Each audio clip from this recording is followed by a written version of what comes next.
Los Pardaillan, Miguel Cebaco. Episodio 6, el regreso del prisionero.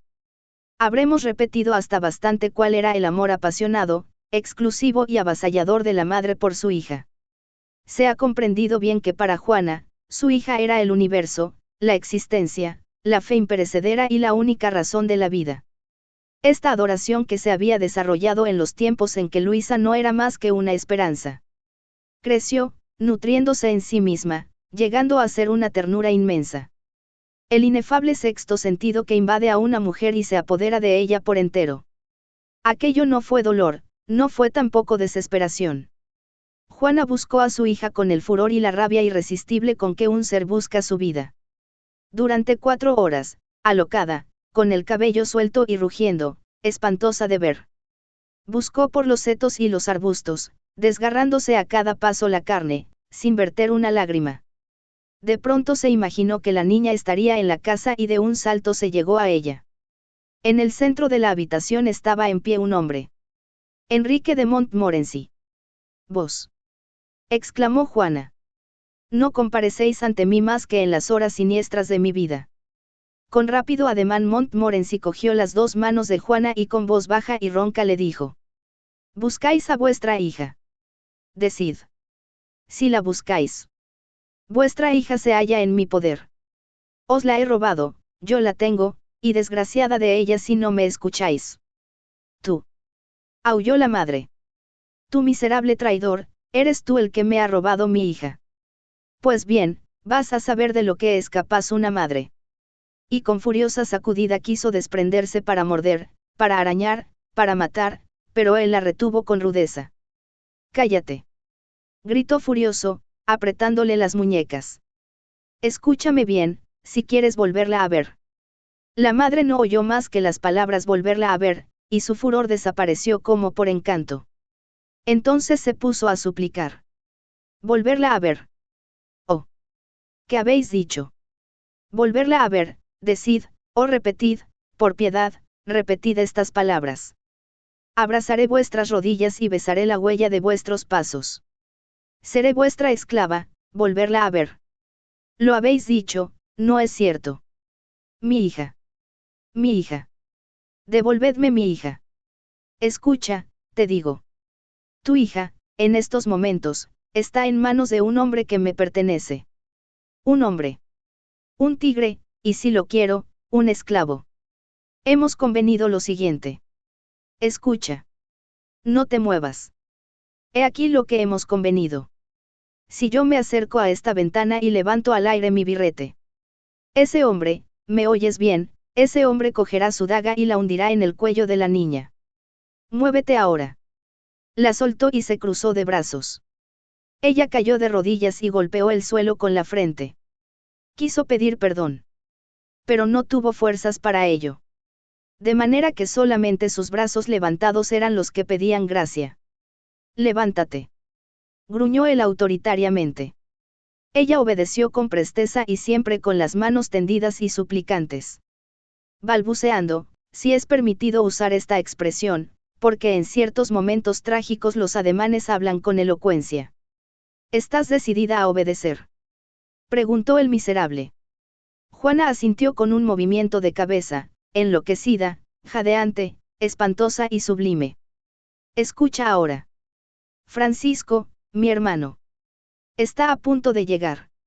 ¿Oyes? Aquí ante ti. Voy a hablarle. Si tú nada le dices, si te callas, volverás esta noche a tener a tu hija en tus brazos. Si dices una sola palabra, levanto el birrete. Y tu hija muere. Mira, mira, he aquí a Francisco que viene». Por el camino de Montmorency corría un torbellino de polvo, como empujado por una ráfaga. Y de aquel torbellino salía una voz frenética. «Juana, Juana. Soy yo. Gim aquí. Francisco, Francisco. Socorro, socorro». Con tranquilidad feroz, Enrique dio un paso hacia la ventana y murmuró: «Tú habrás matado a tu hija. Perdón. Perdón. Obedezco». En aquel instante Francisco empujó violentamente la puerta y, temblando de emoción, ebrio de alegría y amor, se detuvo vacilante y tendió los brazos, murmurando: Juana, amada mía. Sí, era Francisco de Montmorency. Que muchas gentes, entre las que se contaba el conde Estable, habían creído muerto. Y a la sazón reaparecía después de un cautiverio de muchos meses. Francisco, que había partido con 2000 jinetes. Llegó a Teroguane con 900 hombres solamente. El resto había caído en el camino. Ya era tiempo.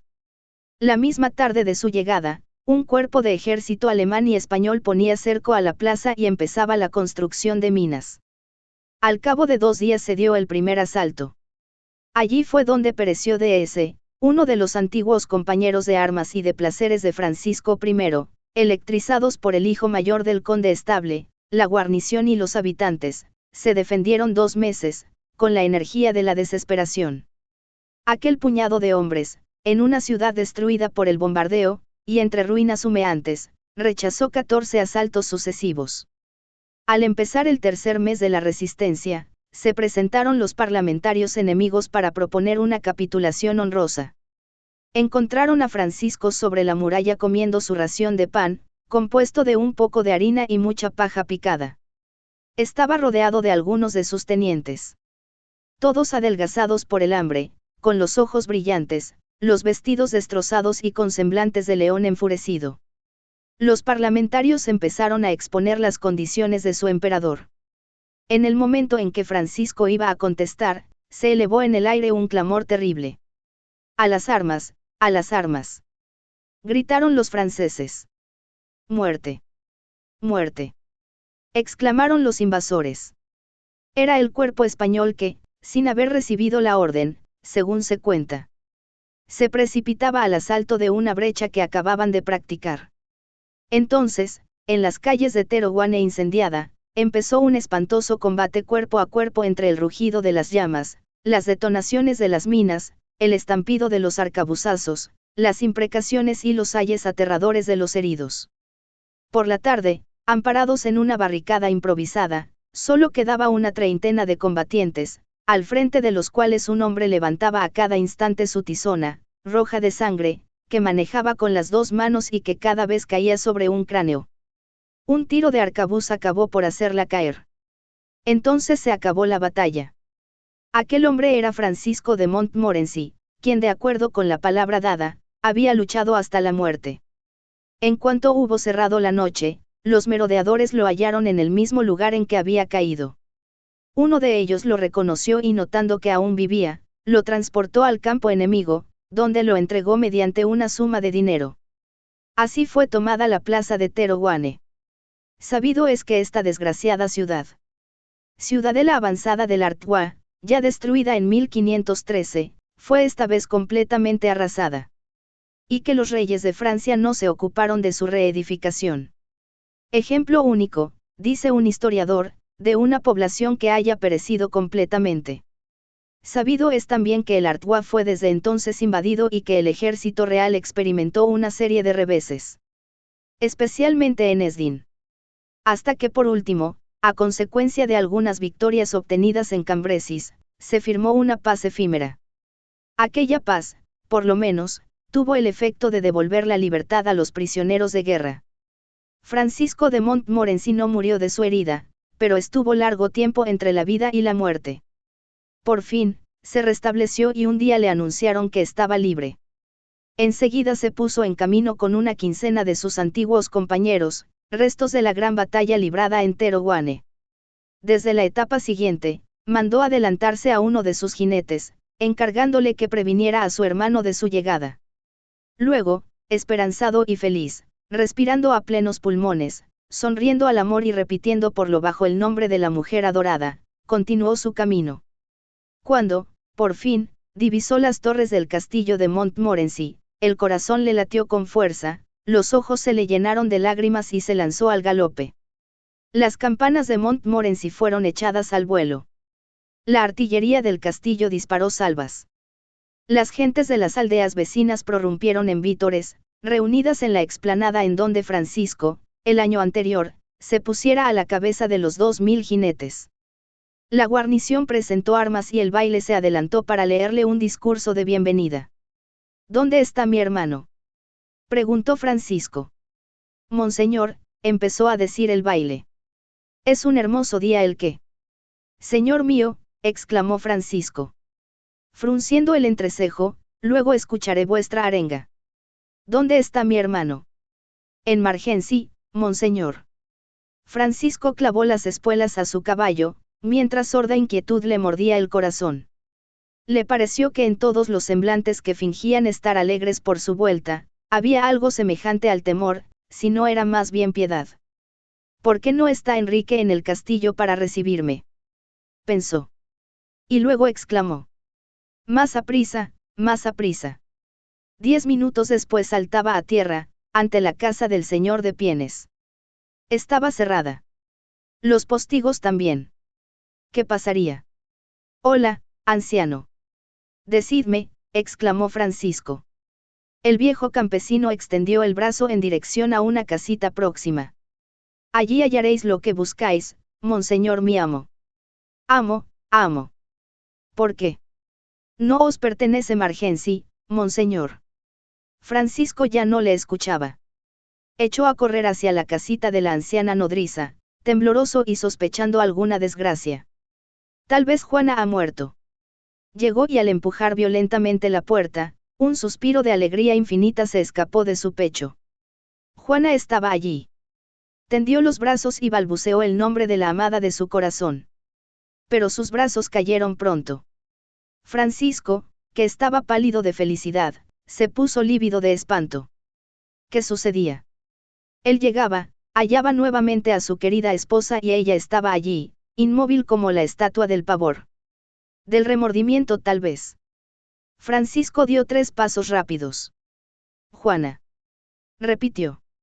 Un suspiro de agonía salió de la garganta de la madre. Sintió una sacudida que la empujaba hacia los brazos del hombre adorado. Su mirada demente se posó sobre Enrique. Este tenía el birrete en la mano y levantaba el brazo. No. No. Exclamó la pobre madre. Juana. Repitió Francisco en tono terrible, que contenía ya una acusación formidable y su mirada se posó sobre Enrique. Hermano mío. Los dos, la esposa y el hermano, guardaron un silencio espantoso. Entonces Francisco cruzó lentamente sus brazos sobre el pecho. Con furioso esfuerzo, contuvo el sollozo que iba a estallar, y grave, solemne como un juez y triste como un condenado, habló.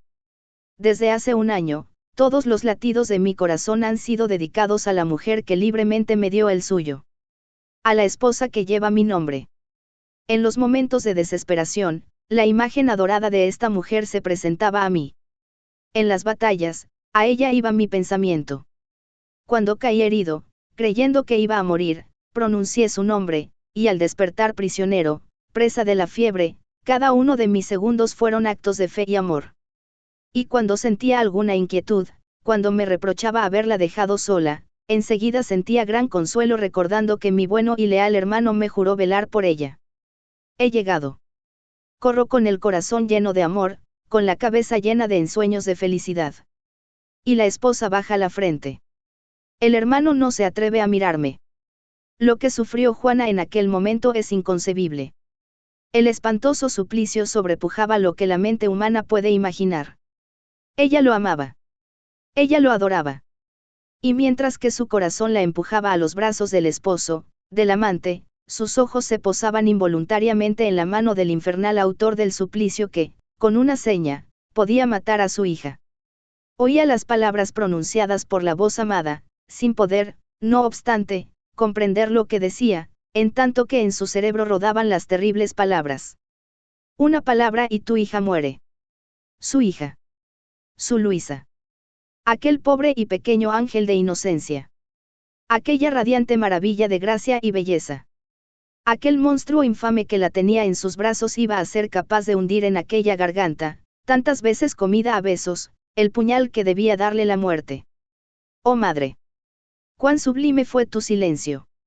Juana se retorcía las manos. Una espuma sanguinolenta se veía en las comisuras de sus labios.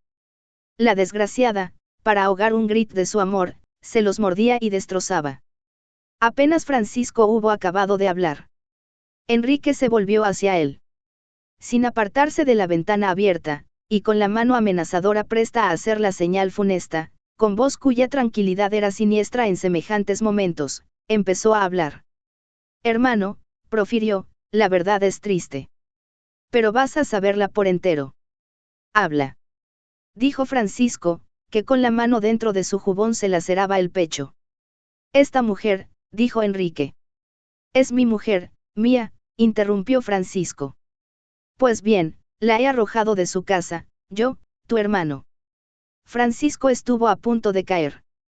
Juana dejó oír un gemido mortal sin expresión humana. Su situación era única en los añales de los dramas humanos. Y fríamente, Enrique añadió. Hermano, esta mujer que lleva tu nombre, es indigna de ello. Esta mujer te ha hecho traición. Y por esta razón, hermano mío, obrando como tú lo hubieras hecho, la he arrojado de tu casa como se arroja a una ramera. La acusación era tremenda, la mujer adúltera era azotada en la plaza pública y luego ahorcada. Y todo ello sin juicio ni apelación, puesto que Francisco de Montmorency, en ausencia del conde estable, tenía derecho de alta y baja justicia. No era solamente el marido, sino también el amo, el señor feudal. El minuto que siguió a la acusación fue trágico. Enrique, preparado a todo lo que pudiera ocurrir, con la mano derecha crispada en la empuñadura de su daga, estrechaba el birrete con la izquierda, para dar, en caso necesario, el aviso fatal. Enrique tenía bajo su mirada a Juana y a Francisco. Estaba tranquilo en apariencia y combinaba ya en su mente la idea de un doble asesinato, si la verdad llegaba a descubrirse. Juana, bajo el latigazo de la doble acusación, se levantó. Durante un pequeño instante, la esposa fue más fuerte que la madre. Una sacudida la galvanizó como si hubiera sufrido una descarga eléctrica y se acercó a su marido. En aquel momento el brazo de Enrique empezó a levantarse. La desgraciada vio el movimiento, retrocedió y murmuró algunas palabras confusas. Luego permaneció inmóvil, como una estatua del dolor viviente. Viviente. Sí, en el supuesto de que esta palabra pueda aplicarse al paroxismo del horror y desesperación del que siente que cae en un abismo espantoso. En cuanto a Francisco, se tambaleó como se había tambaleado entero Guane al recibir el arcabuzazo. Aquel noble corazón no recordó que el derecho feudal le concedía derecho de alta y baja justicia, pero el hombre sufrió horrorosa tortura. La de domar en un segundo la furia de matar que en él se desencadenaba y contener a sus puños, que podían aplastar a la infame. Ser, en fin, más grande que el desastre. En aquel momento espantoso, hubo algo horrorosamente trágico entre aquellos tres seres agitados por pasiones tan diversas. Cuando Francisco hubo conseguido dominarse, cuando estuvo seguro de no matar con sus poderosas manos a la adúltera, entonces avanzó hacia Juana. Y de sus pálidos labios salieron solamente dos palabras. ¿Es verdad?, le preguntó a ella. Juana, con los ojos fijos en Enrique, guardó mortal silencio, porque esperaba que su esposo la iba a matar. De nuevo la pregunta salió de los labios de Francisco. ¿Es verdad? El suplicio era ya superior a las fuerzas de la desgraciada mujer, y Juana cayó. No de rodillas, sino al suelo, en donde pudo incorporarse, en parte, sosteniéndose sobre una mano, para fijar con ansiedad su mirada sobre Enrique, vigilando que no hiciera la señal asesina, y entonces solamente fue cuando murmuró, o creyó murmurar, porque nadie oyó sus palabras. Acabadme, por Dios. ¿No veis que muero para salvar a nuestra hija? Y a partir de entonces, no fue más que un cuerpo inerte, en el cual solamente indicaba la existencia de la vida la violenta palpitación de las sienes. Francisco la miró un instante, del mismo modo como el primer hombre bíblico debió mirar, el paraíso perdido. Creyó que iba a caer sobre aquel cuerpo que tanto había amado. Pero la vida, muchas veces cruel en su fuerza, fue victoriosa contra la muerte consoladora. Francisco se volvió hacia la puerta, y sin dar un grito, sin que se le escapara un gemido, se fue a pasos lentos, encorvado como si estuviera fatigado por una de esas carreras inmensas que se dan en las pesadillas. Enrique lo siguió a distancia, sin preocuparse por Juana, pues le tenía sin cuidado su vida o su muerte. Si vivía, le pertenecería por completo, y si moría, Habría arrancado de su espíritu el atroz sufrimiento de los celos, el horror de las largas noches pasadas en contar sus besos, en imaginar sus abrazos y en llorar de rabia, y en aquellos instantes solemnes, fue cuando Enrique comprendió la extensión del odio que sentía hacia su hermano. Lo veía aplastado moralmente. Y aún no se sentía satisfecho. Quería algo más. ¿Qué? Que Francisco sintiera exactamente los mismos sufrimientos que él había soportado, y lo seguía con la paciencia del cazador que espera el momento propicio.